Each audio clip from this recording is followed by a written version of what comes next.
What did you tell him after the fight? I told him it was another great performance.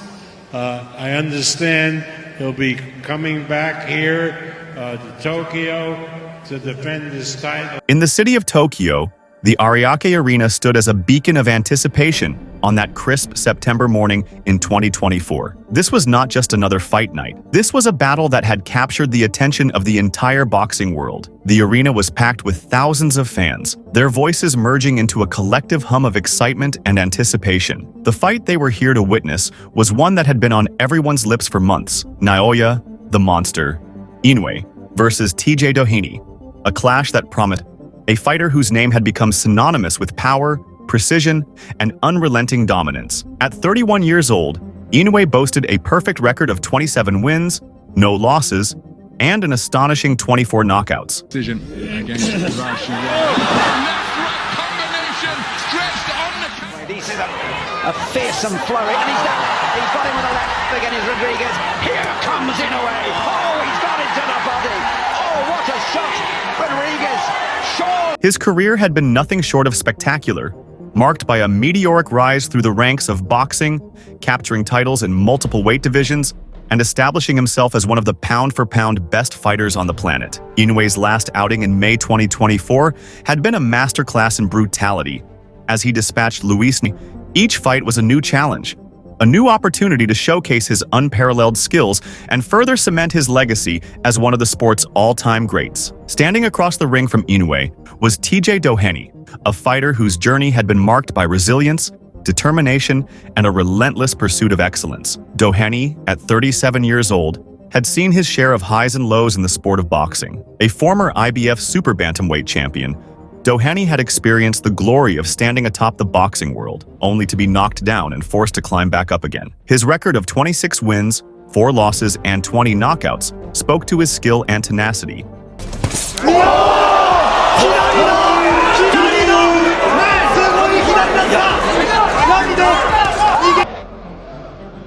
Nice left hand, TJ Doheny, which has put him down twice. And another left hand.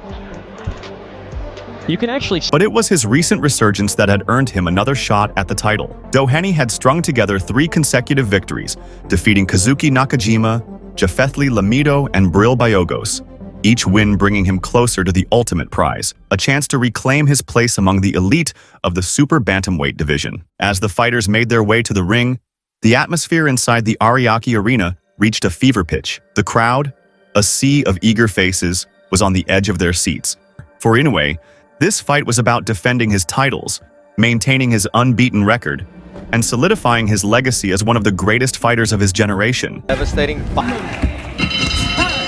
First four previous fighters here, so you know he's going to Inoue. He took his time, very responsible defensively. Hey, sometimes I come out cold. How do I deal with and set him up with a back foot counter with an uppercut? You know he's feinting. Woo. See that feinting kind of breaks the rhythm of your opposition. So if he has planned, you know he's looking at the shots. For Naoya Inoue, you've got a crafty fighter on that left. So you have to stay within yourself. For Doheny, it was about redemption, about proving that he still had what it took to compete at the highest level and that his time at the top was far from over. The opening bell rang, and the fight was underway. Both fighters moved cautiously to the center of the ring, each respecting the other's power and skill. Inoue, known for his patient and methodical approach, began by establishing his jab, probing Doheny's defenses and looking for openings. Doheny, aware of Inoue's reputation as a devastating puncher, kept his distance, using his footwork to stay out of range and avoid any early trouble. The first minute was a feeling-out process, with neither fighter willing to take unnecessary risks. Then, in a sudden burst of action, Doheny responded with a sharp left hook that backed Doheny up, signaling that he wasn't going to be pushed around. The remainder of the round saw both fighters working the body. And the punch selection right here from Naoya, I'm sure he's seen the same film. That slow down, maybe 1 degree, and then he'll start turning it up eventually to land something. So there it is. Doesn't get hit with anything, but he's close enough. Not doing anything with it, and that allows Inoue to go to the body like he lets his hands go. Because Doheny knows defensive responsibility from Naoya Inoue as Doheny finds. He's moving to his left towards the power hand. Step 45, to that 45-degree angle, make that right hand. And he got himself in position with those feints. Oh, nice little feint right there from the. Oh, catch. Nice lock cue from TJ Doheny that allows the body work for Doheny with that left. Right hand is in a perfect defensive position, and that's his offense.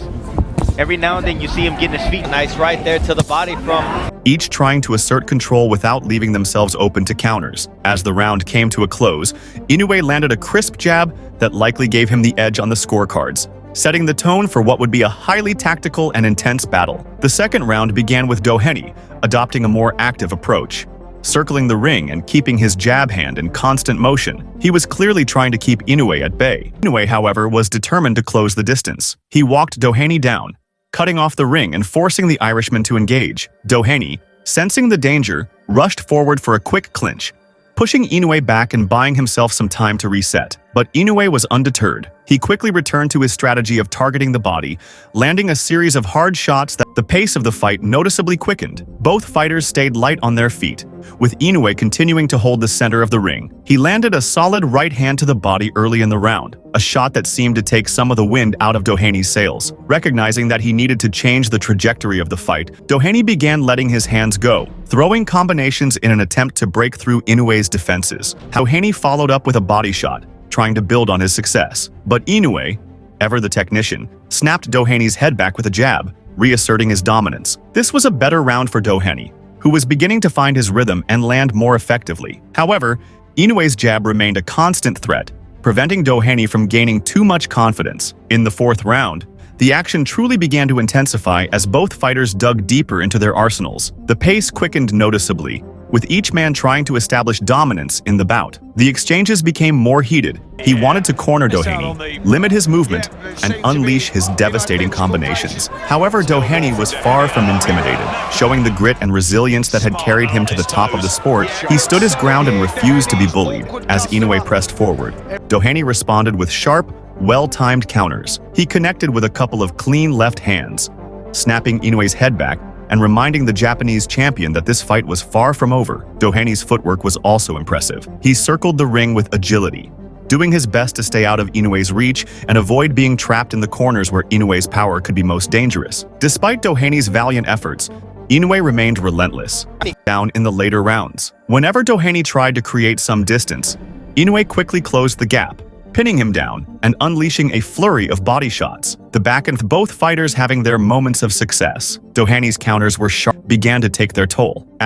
He unleashed a powerful 1-2 combination that rocked Doheny. The Japanese champion followed up with a right hook that landed flush, driving Doheny back and sending a clear message that Inoue was in control. The final flurry before the bell likely secured the round for Inoue, who was beginning to impose his will on the fight, turning the tide definitively in his favor. The crowd roared in approval as the fighters returned to their corners, sensing that Inoue was starting to take shots, but Inoue quickly answered with a hard uppercut to the body, showing that he was still very much in control. The action intensified as both men traded punches, with Inoue finding a home for his jab and letting his gloves fly. Doheny was still in the fight, landing shots of his own, but it was becoming increasingly clear that he was struggling to avoid Inoue's relentless pressure. A straight right and a left by Doheny landed, but it wasn't enough to take the round. The sixth round saw Inoue coming out with a sense of urgency, ripping rights to the body with ferocity. Doheny, to his credit, answered back with a 1-2 combination, but Inoue's power was starting to wear him down. Doheny continued to stay bouncy, targeting Inoue's body when he could, but the champion's overhand right scored cleanly. Doheny's tricky combinations kept Inoue guessing, but the power difference was becoming more apparent. Inoue bore down on Doheny, unleashing a barrage of punches in the corner as the challenger struggled to keep his gloves up. It was a dominant round for Inoue, who seemed to be on the verge of breaking Doheny's will. As the seventh round began, Inoue wasted no time getting back on the offensive. Just 10 seconds into the round, it was clear that something was wrong with Doheny. He looked hurt, possibly from a stiffened back or a body shot that had taken its toll. The referee, Bence Kovac, saw enough and stepped in, calling an end to the fight. Emphatic victory for Naoya Inoue. With this win, he improved his record to an incredible 28-0. with 25 knockouts. The victory further solidified his status as one of the pound-for-pound best in the world, a fighter whose combination of power, precision, and tactical brilliance has made him nearly unbeatable. As the dust settled on the Ariake Arena, the questions about Inoue's future began to swirl. With his dominance in the super bantamweight division now firmly established, what challenges lie ahead for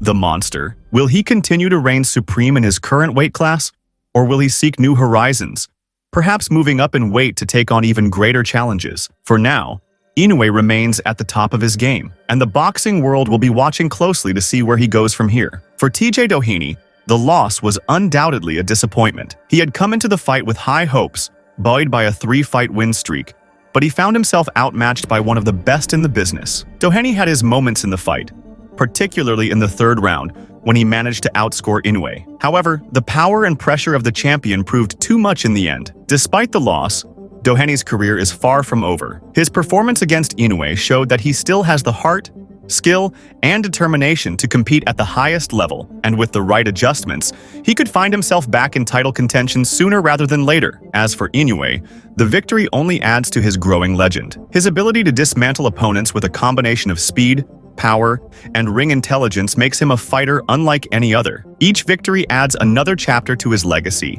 and with each successful title defense, Inoue inches closer to securing his place among the all-time greats of the sport. In the days and weeks following the fight, fans and analysts alike will continue to dissect every round, every punch, and every decision made in the ring. Was this just another day at the office for Inoue? The tension, the clash of styles, and the sheer unpredictability of what can happen when two fighters step into the ring. This was a fight that reminded everyone why boxing is known as the sweet science. It's not just about brute strength or raw power, but about strategy, timing, and the ability to adapt to whatever your opponent throws at you. As the lights dimmed in the Ariake Arena, and the fighters made their way back to their corners, there was a sense that something special had just occurred. Inoue's reign continues, and with each fight, he moves closer to etching his name into the annals of boxing history. For Doheny, the road to redemption remains open, and while this fight didn't go his way, the Inoue versus Doheny fight will be remembered not just for the fierce and relentless action that took place inside the ring, but for what it symbolized on a much deeper level, a dramatic clash between two determined warriors, each carrying the weight of their own story, the trials of their individual journeys, and the power of their personal dreams. This fight was more than just a bout. It was a narrative of perseverance, a display of courage, and a testament to the undying stepped into the ring not just to win, but to validate the sacrifices they had made, the battles they had fought both inside and outside the ring, and the legacy they sought to leave behind. It's these kinds of fights that elevate boxing beyond mere sport, transforming it into a cross generations. Whether it's the technical mastery of a well-placed jab, the raw power of a knockout blow, or the strategic brilliance that unfolds over 12 grueling rounds, boxing has a unique ability to engage and inspire its fans, drawing a special place in the hearts of sports enthusiasts around the globe. And so, as the dust settles and the world moves on, the legacy of that September morning in Tokyo will live on. It will be remembered as a moment when two fighters gave everything they had, when the sport of boxing was showcased at its finest, and when Naoya Inoue once again proved why he is one of the best to ever do it.